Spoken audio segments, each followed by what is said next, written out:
ओम शांति। आज 26 फरवरी 2023 है और प्यारे बाबा के आज अव्यक्त रूप से चले हुए मधुर महावाक्य हैं जिन्हें स्पष्ट करेंगी आदरणीय आशा दीदी। आज की मुरली की रिवाइज कोर्स की डेट है 31 दिसंबर 1993 और मुरली की हेडलाइन है नए वर्ष में सदा उमंग उत्साह में उड़ना और सर्व के प्रति महादानी वरदानी बन व्यर्थ को समाप्त करना। तो ये बाबा की बहुत सुंदर मुरली है। बाबा ने कहा आज नवयुग नई सृष्टि के रचता बाप दादा अपने नवयुग के आधार मूरत बच्चों को देख रहे हैं। बाप दादा के साथ साथ आप सभी बच्चे सदा सहयोगी हो, इसलिए आप ही आधार मूरत हो। दुनिया के हिसाब से आज का दिन वर्ष का संगम है। पुराना वर्ष जा रहा है और नया वर्ष आ रहा है।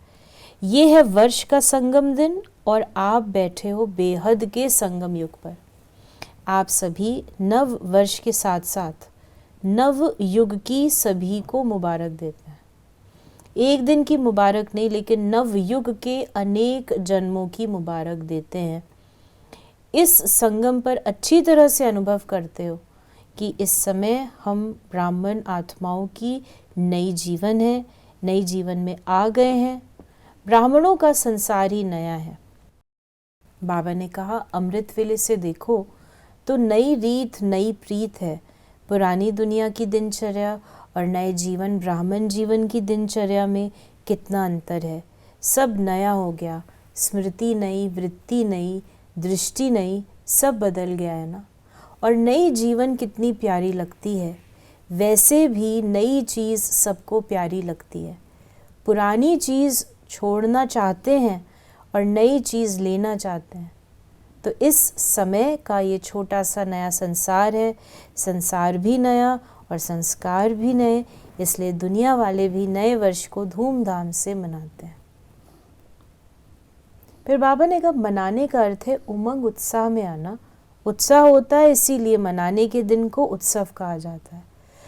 उत्साह से ही एक दो को बधाइयाँ व मुबारक देते हैं, वो ग्रीटिंग्स देते हैं। आप ब्राह्मण आत्माओं के लिए हर दिन उत्सव है। सदा उत्सव अर्थात उमंग उत्साह में रहते हो। फिर बाबा ने कहा कि ऐसे नहीं कि 2 तारीख से हो जाएगी तो उमंग उत्साह खलास हो जाएगा। ऐसा नहीं कि 2 तारीख हो जाएगी तो उमंग उत्साह खलास हो जाएगा। 1 मास हो गया तो और ख़त्म हो जाएगा। हर दिन उमंग उत्साह बढ़ता जाता है, कम नहीं होता है। ऐसा है ना कि अपने अपने स्थान पर जाएंगे तो उत्साह ख़त्म हो जाएगा। फिर बाबा हम बच्चों को बता रहे हैं कि अगर कार्य अर्थ कर्म में भी आते हो, फिर भी उड़ती कला की स्थिति में कर्म योगी बन कर्म में आते हो। तो उड़ती कला वाले हो ना, तो बिना पंखों के तो उड़ नहीं सकते। ये उमंग उत्साह उड़ती कला के पंख सदा साथ है। ये उमंग उत्साह आप ब्राह्मणों के लिए बड़े से बड़ी शक्ति है, नीरस जीवन नहीं है। दुनिया वाले तो कहेंगे कि क्या करें, रस नहीं है, नीरस है, बेरस है। और आप क्या कहेंगे, उमंग उत्साह का रस है ही है। कभी दिल शिकस्त नहीं हो सकते, सदा दिल खुश। फिर बाबा ने कहा कि उत्साह तूफान को भी तोहफा बना देता है। पहाड़ को भी राई नहीं लेकिन रूई बना देता है। उत्साह किसी भी परीक्षा व समस्या को मनोरंजन अनुभव कराता है। इसलिए उमंग उत्साह में रहने वाले नव युग के आधार मूरत नव जीवन वाले ब्राह्मण आत्माएं हो। अपने को जानते हो, मानते भी हो या सिर्फ जानते हो। तो बाबा ने कहा बाबा हमेशा कहते हैं उमंग और उत्साह ब्राह्मण जीवन का श्वास। जैसे शरीर में ऑक्सीजन है, उसी रीति से ब्राह्मण जीवन हमारी खुशी भरी, शक्तिशाली, संतोषमयी चलती चले, उसके लिए उमंग और उत्साह चाहिए। ये जो उमंग और उत्साह है, ये हमारी लाइफ को उत्तरोत्तर प्रगति की तरफ ले चलता है। रास्ते में पुरुषार्थी जीवन में बहुत कुछ बातें आती हैं, लेकिन अगर उत्साह होता है तो कितनी बड़ी बात क्यों ना हो, वो हमको कुछ बड़ी नहीं लगती है। और अगर उत्साह नहीं होता है तो फिर छोटी सी बात भी बहुत बड़ी लगती है। इसको बाबा कह रहे हैं, पर्वत भी जो है वो रुई के सदृश्य हो जाता है। और अगर उत्साह नहीं तो छोटी सी बात भी पहाड़ के जैसा हमको लगेगी। बाबा ने कहा, सदा ये उत्साह रहता है कि कल्प पहले भी हम ही थे, अब भी हैं और अनेक बार हम ही बनेंगे। तो अविनाशी उत्साह हो गया, थे, हैं और सदा होंगे। तीनों काल का हो गया ना, पास्ट, प्रेजेंट और फ्यूचर, 3 काल हो गए, तो अविनाशी हो गया ना। बाप दादा देख रहे थे कि अविनाशी उमंग उत्साह में रहने वाली आत्माएं नंबरवार हैं या सब नंबर 1 है।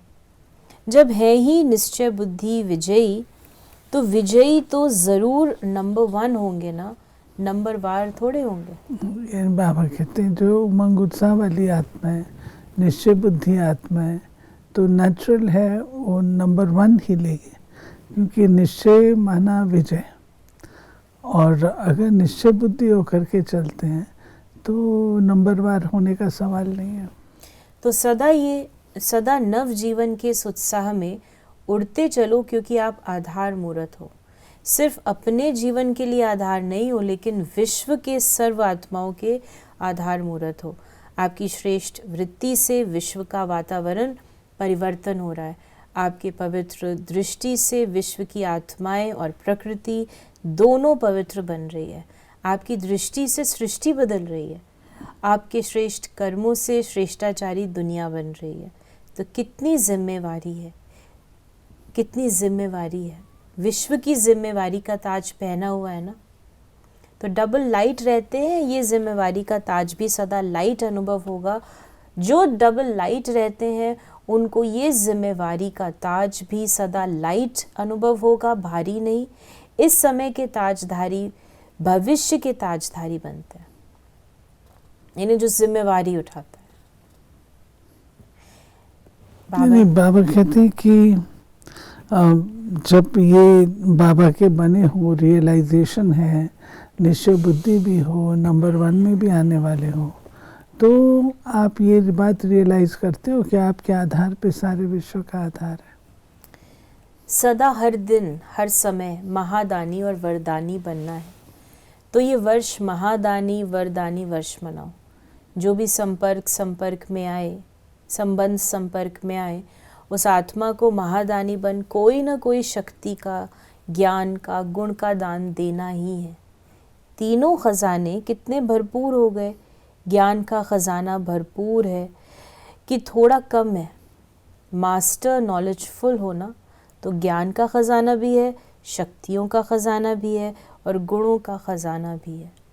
तीनों में संपन्न हो कि एक में संपन्न हो, 2 में नहीं हो। वर्तमान समय आत्माओं को तीनों की बहुत आवश्यकता है।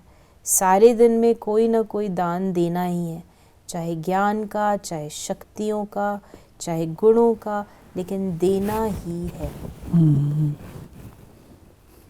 बाबा ने कहा, बाबा कहते हैं जब आप महादानी कहलाते हो तो महादानी माना दान देना है।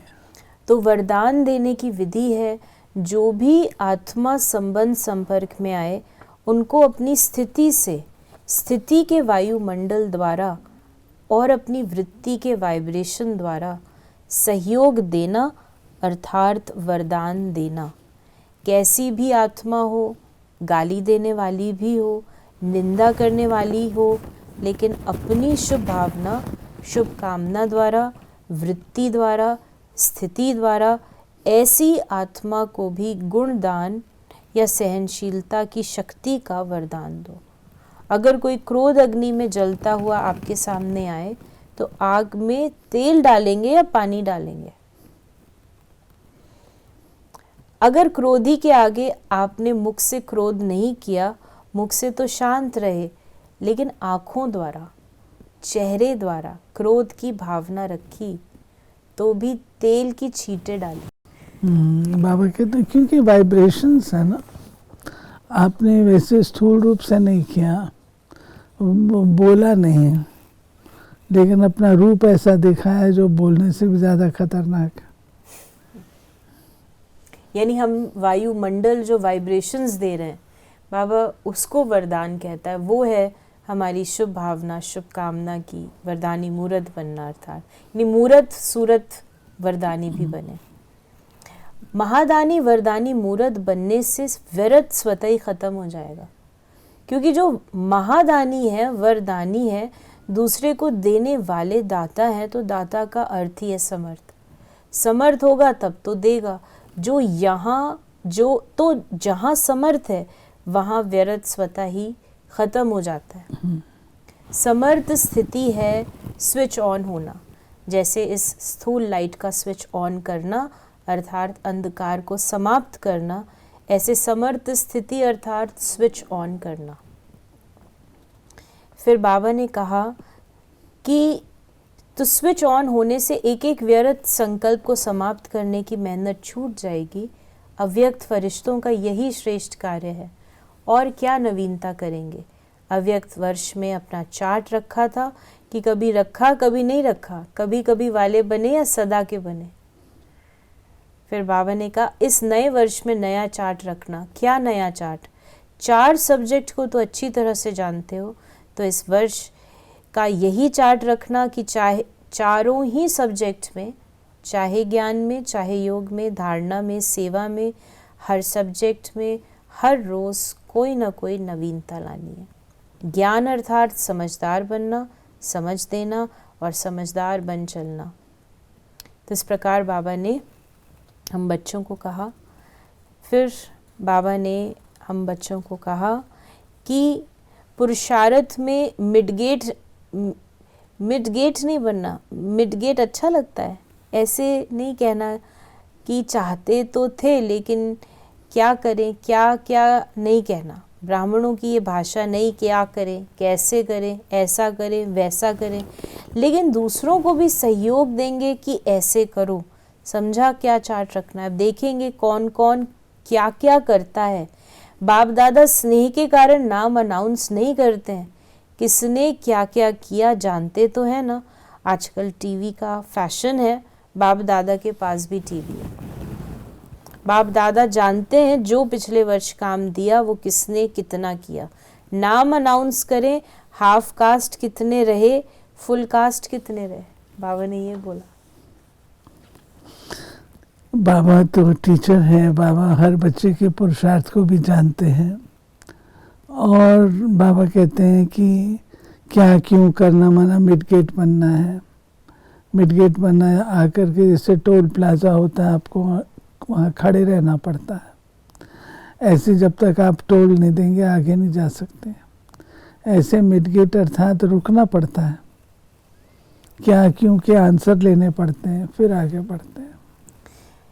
फिर बाबा ने हम बच्चों को कहा इस वर्ष का अमृत वेले सदा ये स्लोगन इमर्ज करना कि सदा उमंग उत्साह में उड़ना है और दूसरों को भी उड़ाना है। आज का वरदान है, तन को आत्मा का मंदिर समझ उसे स्वच्छ बनाने वाले नंबर 1 श्रेष्ठ ब्राह्मण आत्मा भव। हम ब्राह्मण आत्माएं सारे कल्प में नंबर 1 श्रेष्ठ आत्माएं हैं, हीरे तुल्य हैं। इस स्मृति से तन को आत्मा का मंदिर समझकर स्वच्छ रखना है। जितनी मूर्ति श्रेष्ठ होती है उतना ही मंदिर भी श्रेष्ठ होता है। तो इस शरीर रूपी मंदिर के हम ट्रस्टी हैं। ये ट्रस्टीपन आप पे स्वच्छता व पवित्रता लाता है। इस विधि से तन की पवित्रता सदा रूहानी खुशबू का अनुभव कराती रहेगी। राइट। और स्लोगन है, रूहानियत में रहने का व्रत लेना ही ज्ञानी तो आत्मा बनना है। तो ये रूहानियत, ज्ञान का एसेंस तो रूहानियत है। तो ये थे बाबा के आज के मधुर महावाक्यों का स्पष्टीकरण। यदि आपके मन में कोई भी सवाल है तो मैसेज या व्हाट्सएप मैसेज करें 8826599309 पर।